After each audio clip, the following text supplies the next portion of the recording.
Crime બ્રાન્ચના આંતરરાજ્ય ટોળકીને ઝડપી પાડવામાં સફળતા મળી છે।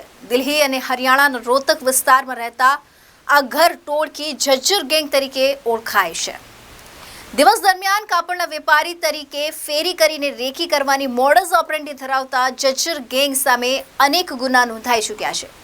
સુરત ક્રાઇમ બ્રાન્ચને દિલ્હી અને હરિયાણા રોહતકથી આ ગેંગના 3 સાગરીતોને ઝડપી પાડવામાં મોટી સફળતા મળી છે। જજ્જર ગેંગ દ્વારા ગત તારીખ 22/12/2023ના રોજ સુરતના અડાજણ આનંદ મહેલ રોડ વિસ્તારમાં ભર બપોરે બંધ ફ્લાઇટમાંથી ₹2,65,000 રોકડાની ચોરી કરી હતી। આ સમગ્ર ઘટનાની પોલીસ ફરિયાદ નોંધાયા બાદ સુરત ક્રાઇમ બ્રાન્ચે તપાસ શરૂ કરી હતી, જેમાં આ ચોરી જજ્જર ગેંગ દ્વારા કરવામાં આવી હોવાનું સામે આવ્યું હતું અને ત્યારબાદ સુરત ક્રાઇમ બ્રાન્ચે જજ્જર ગેંગનું પગેરું દબાવ્યું હતું। જોકે દિલ્હી અને હરિયાણાના રોહતક ખાતેથી હાલ સુરત ક્રાઇમ બ્રાન્ચને 3 આરોપીઓને ઝડપી પાડવામાં સફળતા મળી છે। સુરત શહેરમાં જે અનડિટેક ગુનાઓ હતા એમને ડિટેક્ટ કરવા માટે મહેરબાન પોલીસ કમિશનર સાહેબ, એડિશનલ પોલીસ કમિશનર સાહેબ દ્વારા ક્રાઇમ બ્રાન્ચને ખાસ સૂચના આપવામાં આવેલી હતી। આમને લઈને ક્રાઇમ બ્રાન્ચની બધી ટીમો વર્કઆઉટ કરી રહી હતી। દરમિયાન ડિસેમ્બર માસની અંદર આનંદ મહેલ રોડ ઉપર એક દિવસ દરમિયાન એક બંધ ફ્લેટના તાળા તૂટે છે અને ત્યાંથી 2,65,000 જેવી માતબર રકમની ચોરી થાય છે। દિવસ દરમિયાનની ચોરી હોય, ક્રાઇમ બ્રાન્ચ દ્વારા ખૂબ જ ગંભીરતા દાખવવામાં આવેલ અને એમને લઈને વર્કઆઉટ ચાલુ કરવામાં આવેલ। આને લઈને પીએસઆઈ ડીએમ રાઠોડ અને એમની ટીમ એ વર્કઆઉટ કરી રહી હતી। દરમિયાન એમને હ્યુમન સોર્સિસ તથા ટેકનિકલ સર્વેલન્સના આધારે એક સ્પષ્ટ અને ચોક્કસ બાતમી મળે છે કે દિલ્હી ખાતે રહેતી એક ગજ્જર ગેંગ જે આખા ભારતની અંદર અલગ અલગ રાજ્યોમાં પકડાઈ ચૂકેલી છે અને આની અંદર આનું ઇન્વોલ્વમેન્ટ આવે છે। એના વેરેબાઉટ્સ બાબતે તપાસ કરવામાં આવે છે। તો હાલમાં એ દિલ્હી અને રોહતક હરિયાણા ખાતે એ લોકો એના ઇનપુટ મળે છે। તાત્કાલિક દિલ્હી અને હરિયાણા ટીમ મોકલવામાં આવે છે અને ત્યાંથી લલિત સાહુ, મનોજ કાયત અને સંદીપ ઉર્ફે સોનુ મોનુ ધનકડ આ 3 આરોપીઓને મુદ્દામાલ સાથે પકડી પાડવામાં આવેલ છે। આ જે ગેંગ છે લલિત સાહુ, મનોજ કાયત, આ લોકો દિલ્હી ખાતે અને હરિયાણા ખાતે અગાઉ ઘણા બધા ગુનાની અંદર પકડાઈ ચૂકેલા હોય। એ લોકોની ગજ્જર ગેંગથી નામે આ લોકો કુખ્યાત ગેંગ છે।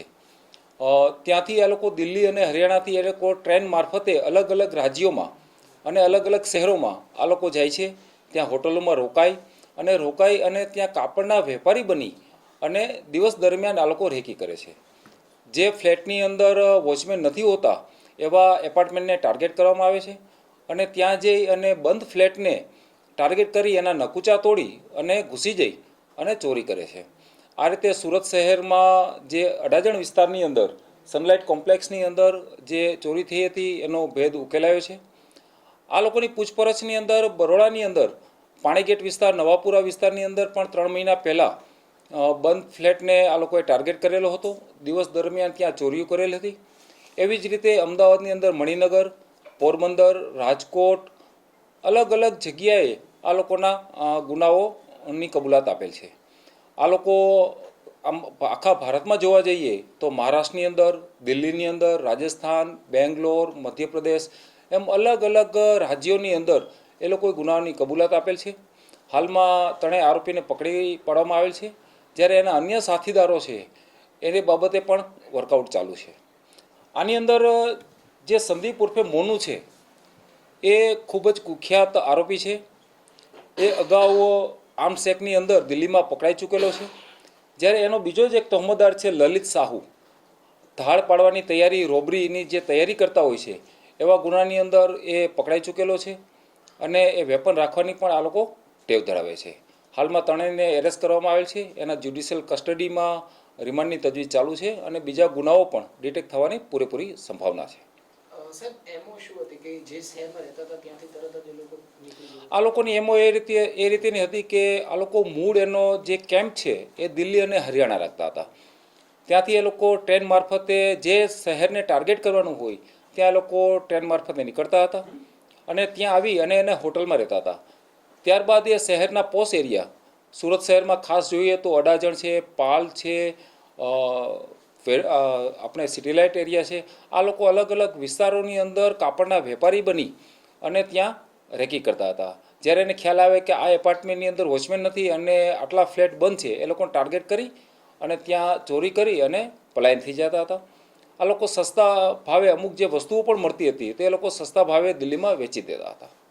Arvind Rathod, ABC news Gujarat, Surat.